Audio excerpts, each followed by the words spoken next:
चंदनपुर नाम के गांव में रामू नाम का एक किसान अपनी पत्नी शांति और बेटे अमन के साथ रहता था। उसका बेटा पढ़ाई में बहुत होनहार था और बड़ा होकर कृषि विभाग में नौकरी पाना चाहता था। अजी देखो, हमारा बेटा बड़ा होकर एक अच्छी नौकरी लगेगा। हाँ, हमारा बेटा है ही इतना होशियार। वह एक दिन जरूर मेरा सपना पूरा करेगा। रामू के पास एक छोटा सा खेत था, यही उसकी आजीविका का एकमात्र साधन था, इसलिए रामू दिन रात इस खेत में मेहनत करता रहता था। आमदनी कम होने के कारण रामू ने अपने बेटे का दाखिला एक सरकारी विद्यालय में करवा दिया। रामू के खेत पर उस गांव के जमींदार की नजर थी। देखो, तुम अपना खेत मुझे दे दो, बदले में मैं तुम्हें मुंह मांगी कीमत दूंगा। तुम्हारे पास इतना पैसा होगा जितना तुमने जीवन में कभी नहीं देखा होगा। जमींदार साहब, कोई किसान अपनी भूमि का कभी सौदा नहीं करता, और फिर मेरे पास केवल वही एक खेत है। अगर मैं खेत आपको दे दूंगा तो खाऊंगा, क्या मेरे परिवार का क्या होगा? यह सुनकर जमींदार गुस्से में पांव पटकते हुए चला जाता है।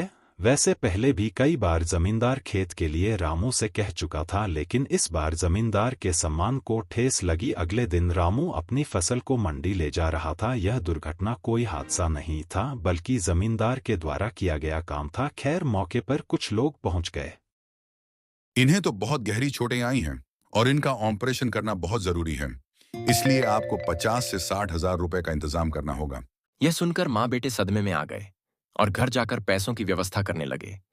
जब कोई उपाय नहीं समझ में आया तो वह जमींदार के पास गए। जमींदार साहब, मेरे पिताजी बहुत गंभीर हैं, इसलिए मुझे 50,000 की जरूरत है। कृपया करके मुझे पैसे दे दो। अमन, तेरे पिताजी बीमार हैं, यह तो ठीक है, लेकिन मैं तुझे इतनी बड़ी रकम कैसे दे दूं? इसके बदले में तुझे मेरे पास कुछ गिरवी रखना होगा, जैसे कि गहने, घर या फिर खेत। शांति को जमींदार की नीयत सही नहीं लग रही थी, लेकिन उसको पैसों की सख्त जरूरत थी, इसीलिए वह चुपचाप खड़ी रही। जमींदार साहब, मेरे पास गहने तो नहीं है, लेकिन अपने खेत को आपके पास गिरवी रखता हूं, क्योंकि अगर पिताजी को कुछ हो गया तो मैं खेत का क्या करूंगा। जमींदार अपने मंसूबे में सफल हो गया। अमन और उसका परिवार जमींदार के चंगुल में फंस गए।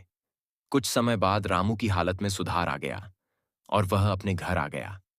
धीरे धीरे फसल बोने का भी समय आ गया, लेकिन रामू इस हालत में नहीं था कि वह खेतों पर काम कर सके। इसीलिए अमन ही दिन रात खेतों पर काम करता है। ज्यादा काम होने के कारण अमन का स्कूल जाना छूट गया। उसके सारे सपने टूट गए। माँ, अब कुछ ही दिनों में हमारी फसल तैयार हो जाएगी। हम उसको बेच देंगे और जमींदार का आधा कर्ज भी दे देंगे। जब फसल कटने वाली थी तब अचानक बरसात होने लगी और खेतों में तो इंद्रदेव का कहर बरस रहा था। सारी फसल डूब गई। रामू, तुम्हारी फसल बर्बाद हो गई है और तुमको कर्ज लिए 1 साल हो गया है, इसलिए अब मेरे पैसे दे दो। मैं अधिक दिनों के लिए उधारी नहीं रख सकता। जमींदार साहब, इतना अत्याचार ना करो। हम गरीबों पर मेरी फसल खेत में ही सड़ गई है। मेरे पास तो अनाज की भी कमी है, फिर मैं इतने पैसे कहां से दूंगा? रामू के गिड़गिड़ाने के पर जमींदार पर कोई खास असर नहीं हुआ और उसने रामू को केवल 10 दिनों का अवसर दिया। जमींदार की धमकी सुनकर रामू दोबारा बीमार हो गया। धीरे धीरे 10 दिन भी गुजर गए। तभी एक दिन जमींदार रामू के घर जाकर कहने लगा, रामू, आज 10 दिन से ज्यादा हो गए, लेकिन तुमने मुझे पैसे नहीं लौटाए। अब तुम अपना खेत मुझे दे दो, क्योंकि पैसे तुम दे नहीं पाओगे। जमींदार जबरदस्ती रामू का खेत अपने नाम करवा लेता है। अमन और उसकी मां कर्ज के कारण कुछ नहीं बोल पाए। रामू को इससे गहरा आघात लगा और वह स्वर्गवासी हो गया। अमन और उसकी मां बिल्कुल अकेले हो गए। इतना होने के बाद अमन ने दिन रात मजदूरी करके पैसा इकट्ठा किया और एक कृषि प्रशिक्षण केंद्र बनाया। राहुल का स्वभाव मिलनसार था। वह किसानों को अच्छे बीज, खाद और दवाइयां उपलब्ध करने लगा। धीरे धीरे लोग उस पर विश्वास करने लगे। लोगों की एक बहुत बड़ी भीड़ उससे जुड़ गई। वह गांव-गांव जाकर लोगों को सचेत करता। भाइयों, आप लोग अपनी फसल केवल मंडी में बेचो, क्योंकि वहां उसका सही मूल्य मिलता है, और कर्ज केवल बैंकों से लो, क्योंकि बैंक कम ब्याज पर लोन देता है और धोखा भी नहीं होता। धीरे धीरे लोग जागरूक हो गए और जमींदार के पास जाना छोड़ दिया, जिससे जमींदार बिल्कुल बेकार हो गए। अमन का कृषि केंद्र भी अच्छा खासा चलने लगा। उसकी आर्थिक स्थिति सुधर गई और लोगों की सेवा करने का सपना भी पूरा हो गया।